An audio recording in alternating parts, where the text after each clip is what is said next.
You take the car apart and the damage-wise, you're trying to put it back to the original state, and it's challenging because you got to think about it, how you got to put it back together, and I like it challenged. I'm not going to turn it down. You got to do the little bit of welding, you got to do the bumper repair, repairing the plastics, and learning how you get the metal back to where it's supposed to be. I'm kind of detail oriented, and I kind of like just seeing it looking like it's supposed to be.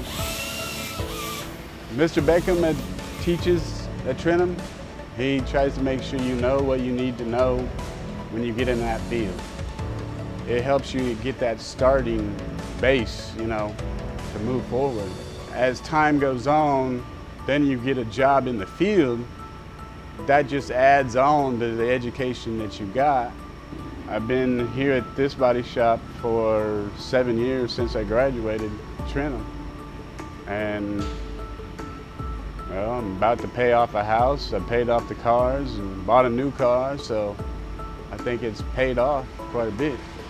If you like working with your hands and you like to see how things work and you like cars, it's an interesting place to go that you can learn more about them. It might be a field you might like.